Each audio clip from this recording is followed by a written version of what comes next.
Hi hello welcome to Chitragupt. నేను మీ మాధవి. ప్రస్తుతం మనతో పాటు ఉన్నారు హైకోర్టు అడ్వకేట్ యామిని చంద్రిక గారు. నమస్తే మేడం. నమస్తే అమ్మా. మేడం, ఈ రోజుల్లో పెళ్లిళ్ళు చేసుకోవాలంటే అబ్బాయికి డబ్బులు ఒకటే ఉండాలా, లేదు అంటే ఎలాంటి వాడైనా ఓకేనా, ఆస్తులు ఉంటేనే చాలు, డబ్బులు ఉంటేనే చాలు, మానసికంగా కానివ్వండి, ఫినాన్షియల్ గా కానివ్వండి, మెంటల్ గా కానివ్వండి, ఎలా ఉన్నారని చూడట్లేరు మేడం. వీటికి మీరు ఏం చెప్తారు? ఇదైతే లీగల్ పాయింట్ కాదు, general chit chat. Okay okay, ఇప్పుడు నువ్వు అడిగిన క్వశ్చన్లో యాజ్ అన్ గర్ల్గా ఓకే నువ్వేం కావాలనుకుంటావు? నేను మంచి mental support and mutual understanding ఇవి ఉండాలనుకుంటాను కదా. ఓకే, ఒక్కొక్కళ్ళకి ఒక్కొక్క ప్రయారిటీ ఉంటుంది. ఓకే, లైఫ్లో ఎవరికైనా నీకుండే ప్రయారిటీస్ నీకుంటే, నాకుండే ప్రయారిటీస్ నాకుంటే, అబ్బాయిలకు ఉండే ప్రయారిటీస్ అబ్బాయిలకు ఉంటాయి, ఎవరికి ఉండే ప్రయారిటీస్ వాళ్ళకు ఉంటాయి. Depend upon the priority the choose the partners, life partners. కానీ ఈ రోజుల్లో నవేడేస్ అమ్మాయిలకి ఎక్కువ డబ్బులే కావాలి. ఆల్రెడీ నేను ఇంతకుముందు కూడా చాలాసార్లు చాలా చోట్ల చెప్పాను, అబ్బాయిల దగ్గర డబ్బులు ఉంటేనే పెళ్ళి అనేలాగా ఈరోజు అమ్మాయిలు తయారయ్యారు. అలా ఎందుకు మేము అలా తయారవడానికి కారణం ఏంటి? అది కూడా చెప్తానమ్మా. అంటే ఫ్యామిలీనా, లేదు అంటే వాళ్ళ చుట్టూ ఉండే ఫ్రెండ్ సర్కిల్ ఎలా మేడం? అది ఎలా అనేది నేను చెప్తాను నీకు. చుట్టూ ఉన్న ఫ్రెండ్ సర్కిల్ చాలా వరకు ఇంపాక్ట్ చూపిస్తోంది. ఓకే, ఇది వరకు రోజుల్లో అంటే మా జనరేషన్ అప్పుడు, ఇప్పుడు నాకు 48, మా జనరేషన్లో మేము ఎలా చూసుకునే వాళ్ళం అంటే, అమ్మ నాన్న బాగా చదువు చెప్పించేవాళ్ళు, చదువుకునేవాళ్ళం. చదువు లేదు అంటే పెళ్లి చేస్తాననేవాళ్ళు. ఓకే, దానికి భయపడి కూడా ముందు చదువులో ఎప్పుడు వెనకబడేవాళ్ళం కాదు. తర్వాత మాకు మేము సెల్ఫ్ సఫిషియన్సీ కోరుకునేవాళ్ళం, ఓన్ ఐడెంటిటీ కోరుకునేవాళ్ళం. అఫ్కోర్స్ ఇప్పుడు కోరుకోవట్లేదని నేను చెప్పట్లేదు, కానీ ఆ జనరేషన్లో ఎక్కువ అమ్మాయిలు ఇలాగే ఉండేవాళ్ళు. పెళ్ళికి ముందు బాగా చదువుకునే వాళ్ళము, చదువుకోకపోతే పెళ్లి చేస్తారు అనే ఒక భయం ఉండేది. అది అట్లా కంటిన్యూ అవుతూనే వస్తుంది. తర్వాత పెళ్లి చేసుకున్న తర్వాత హస్బెండ్ ఏమన్నా కొంచెం సపోర్ట్ ఇస్తే చదువుకున్న చదువుకి ఏదో ఒక సాధకత, ఒక ఉద్యోగం చేసుకోవటమా, లేదా ఇప్పుడు నాకులాగా ప్రొఫెషనల్స్ చేసుకోవటమా, ఇట్లా ఉండేవాళ్ళం. ఓకే, ఆ రోజుల్లో అమ్మా నాన్నకి ఎక్కువ ఇంపార్టెన్స్ ఇచ్చేవాళ్ళం పెళ్ళిళ్ళ విషయంలో. ఓకే, వాళ్ళు ఎవరిని చూస్తే వాళ్ళనే మోస్ట్ ఆఫ్ ద గర్ల్స్ చేసుకునేవాళ్ళు. కొంతమంది ఇష్టపడినా అమ్మా నాన్నకి చెప్పేవాళ్ళు, వాళ్ళు ఒప్పుకునేదాకా కాస్త ఎదురు చూసేవాళ్ళు. ఇన్ కేస్ కొంతమంది వాళ్ళు ఎదురు చూసేదాకా ఓపిక లేకపోతే వాళ్ళే వెళ్ళిపోయి పెళ్లి చేసుకునేవాళ్ళు. అమ్మా నాన్నతో ఎలాంటి సంబంధ బాంధవ్యాలు కొనసాగించేవాళ్ళు కాదు. ఎప్పుడో వాళ్ళకి పిల్లలు పుట్టే ఏదో కొన్ని సంవత్సరాలు గడిచిన తర్వాత వాళ్ళు వచ్చి వీళ్ళని కన్సిడర్ చేసేవాళ్ళు. ఇది ఇంతకు ముందు కాలం, అంటే మా జనరేషన్లో జరిగేది. ఈ జనరేషన్లో పిల్లలు బాగా చదువుకుంటున్నారు, వాళ్ళకి విజన్ ఎక్కువ ఉంది. బికాజ్ వాళ్ళు బాగా చదువుకుంటున్నారు, వాళ్ళకున్న టెక్నాలజీ. మా రోజుల్లో మామూలు ఫోన్స్ ఉండేవి, ట్రింగ్ ఫోన్స్. ఇప్పుడు మీకు అలా కాదు, ప్రతిదీ ఈ స్మార్ట్ ఫోన్స్లో వస్తున్నాయి. యూట్యూబ్స్ ఉన్నాయి, ఇన్స్టాగ్రామ్స్ ఉన్నాయి, వాట్సాప్లు, ఇవన్నీ మీరు యూజ్ చేయటం బాగా నేర్చుకున్నారు. దీనివల్ల మంచిగా చెడ అంటే చాలా వరకు చెడే అనే చెప్తానే. ఓకే, మంచిగా ఉపయోగించుకోవాల్సిన ఈ టెక్నాలజీని అమ్మాయిలు కానీ అబ్బాయిలు కానీ చెడుకే ఎక్కువ వాడుతున్నారు. మీరు యూట్యూబ్లో మీకు మంచి అవేర్నెస్ ప్రోగ్రామ్స్ చాలా ఉంటాయి, సెల్ఫ్ డెవలప్మెంట్ కోసం, లేదా చదువుకోవాలి అంటే సబ్జెక్టుల కోసం, ఇవన్నీ ఉంటాయి. ఇవి వదిలేస్తున్నారు. ఓకే, కొంతమంది యూట్యూబ్లో చీరలు, నగలు, వాళ్ళ హౌసెస్ ఇవి చేస్తున్నారు, డైలీ బ్లాగ్స్ లాగా. ఓకే, హోమ్ టూర్ లాగా చేస్తున్నారు, హోమ్ టూర్స్ చేస్తున్నారు, లేదా చీరలు చూపిస్తున్నారు, నగలు చూపిస్తున్నారు. కొంతమంది ఆడవాళ్ళు ఏమనుకుంటున్నారు, కొందరు హోమ్ టూర్ అనేసి రకరకాలుగా చూపిస్తున్నారు. మనుషులకు వీక్నెస్లు ఉంటాయి కదా. కొంతమంది ఏమనుకుంటున్నారు, అదే జీవితమేమో, అలా ఉంటేనే మనం ఉండాలేమో అన్నట్లు తయారయ్యారు. ఓకే, దీనివల్ల ఇప్పుడున్న అమ్మాయిలు ఎక్కువ మంది అబ్బాయి ఏం ఉద్యోగం చేస్తున్నాడు, ఎంత సంపాదిస్తున్నాడు, అతని వెనక ఎంత ప్రాపర్టీ ఉంది, దానివల్ల మన లైఫ్కి ఎలాంటి యూజ్ ఉంటుంది, ఇది మాత్రమే ఆలోచిస్తున్నారు ఎక్కువ మంది అమ్మాయిలు. కొంతమంది ఉన్నారు, వాళ్ళు కష్టపడుతున్నారు, వాళ్ళు చదువుకుంటున్నారు, వాళ్ళ కాళ్ళ మీద వాళ్ళు నిలబడుతున్నారు, అబ్బాయి అమ్మాయి ఈక్వల్ అని వాళ్ళు నమ్ముతున్నారు.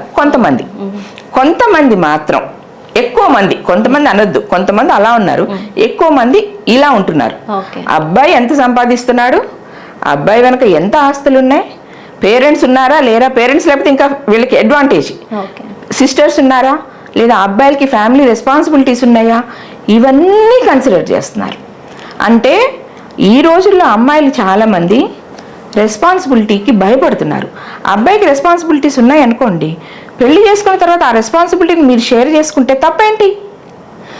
మీరు ఆ అబ్బాయి రెస్పాన్సిబిలిటీని షేర్ చేసుకుంటే రేపు ఆ అబ్బాయి మీ పేరెంట్స్ విషయం, మీ సిస్టర్స్ విషయంలోనూ రెస్పాన్సిబిలిటీని షేర్ చేసుకుంటాడు కదా, చేసుకుంటారు. Give and take. అది తక్కువైపోయింది. నాకేంటి అనే దానిలోనే ఈ రోజుల్లో అమ్మాయిలు ఆలోచిస్తున్నారు. కాబట్టి అబ్బాయిలు ఎలా ఫీల్ అవుతున్నారు? నాకు మంచి ఉద్యోగం ఉండాలి, లేదా నాకు మంచి ఆస్తి, నాకు ఎక్కువ ఆస్తి ఉండాలి, అలా ఉంటేనే ఈ అమ్మాయి నాకు విలువ ఇస్తుందేమో, అలా ఉంటేనే ఈ అమ్మాయి నాతో సక్రమంగా ఉంటుందేమో, లేకపోతే ఉండదేమో అన్న ఒక రకమైన భయంలో ఉండిపోయారు ఈరోజు అబ్బాయిలు.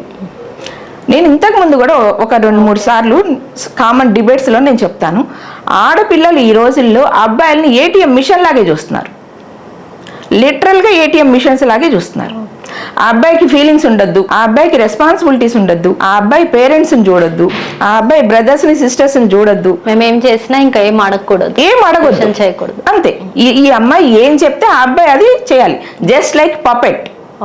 ఓకే, నువ్వు నాకు క్రెడిట్ కార్డు ఇవ్వు, నేను షాపింగ్కి వెళ్తానంటే ఇచ్చేయాలి. ఓకే, లేదు మా అమ్మ మా నాన్నకి 1 లక్ష రూపాయలు అవసరం అంట, ఇవ్వు అంటే ఇచ్చేయాలి.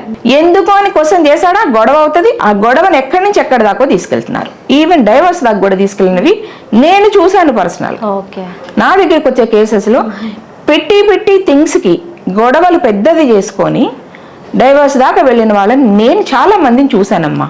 కాబట్టి ఈ రోజుల్లో అబ్బాయిలకి డబ్బులు ఉంటేనే పెళ్ళిళ్ళు అవుతాయేమో అని నాకు అనిపిస్తోంది.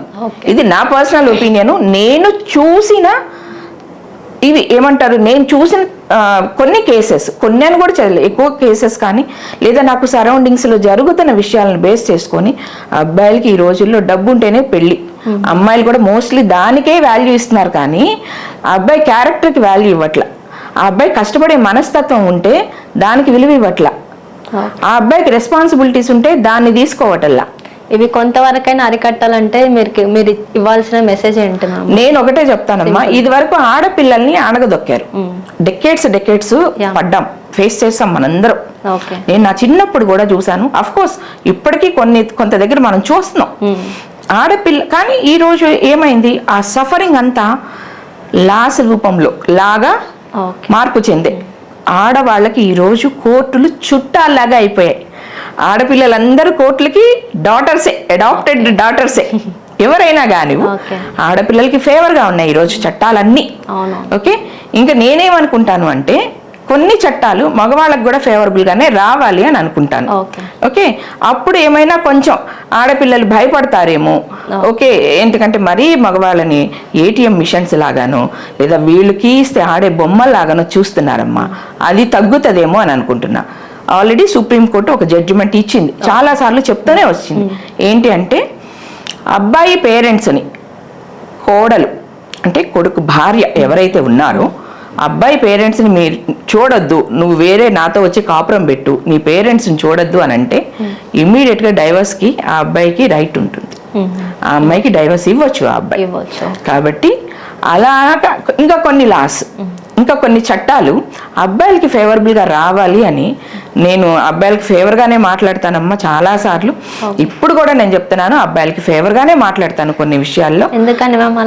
ఎందుకనంటే నేను చూస్తున్నాను కాబట్టి. ఓకే, ఏవైతే ఆడవాళ్ళకి అనుకూలంగా చట్టాలు వచ్చాయో, రూపుదిద్దుకున్నాయో, అవి నిజంగా ఎవరికి అవసరమో వాళ్ళకి అవి ఉపయోగపడట్లా, వాళ్ళకి తెలియట్లా. ఎవరైతే మిస్యూజ్ చేస్తున్నారో వాళ్ళు ఆ చట్టాల మీద అవగాహన పెంచుకొని వాటిని బేస్ చేసుకొని ఇది కేసులు ఫైల్ చేయటమా, లేదా హస్బెండ్స్ని బెదిరించటమా, హస్బెండ్ పేరెంట్స్ని భయపెట్టడమో చేసి వాళ్ళకి కావాల్సినవి వాళ్ళు చేసుకుంటూ అబ్బాయిల మానసిక క్షోభకి ఈరోజు వాళ్ళు కారణం అవుతున్నారు. అమ్మాయిలు కానివ్వు, అమ్మాయిల పేరెంట్స్ కానివ్వు. ఇది వరకు రోజుల్లో అమ్మాయి పేరెంట్స్ ఎప్పుడైనా సరే అమ్మాయి వచ్చి నాకు మా హస్బెండ్తో గొడవ అయిందమ్మా, అత్త మామలతో సరిగా లేదమ్మా అంటే, అమ్మ అలా గొడవ పడకూడదు, ఇద్దరు కలిసి ఉండాలమ్మా, అత్త మామల్ని బాగా చూసుకోమ్మా, మాకు చెడ్డ పేరు తీసుకురాకమ్మా, ఇలా చెప్పేవాళ్ళు.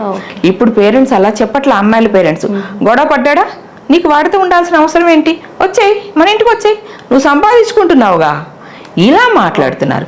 లేదు ఆ అబ్బాయికి ఆస్తుందా, నువ్వు వచ్చేయి డైవర్స్కి పెడదాం ఆ అబ్బాయి ఆస్తిలో ఎంతో కొంత నువ్వు తీసుకున్నావు, వాటా వస్తుంది. ఇలా మెయింటెనెన్స్ సపోర్ట్ కూడా వస్తుంది ఉండడం వల్ల వాళ్ళు అలా తయారవుతున్నారు ఖచ్చితంగా ఒక రకంగా. ఖచ్చితంగా.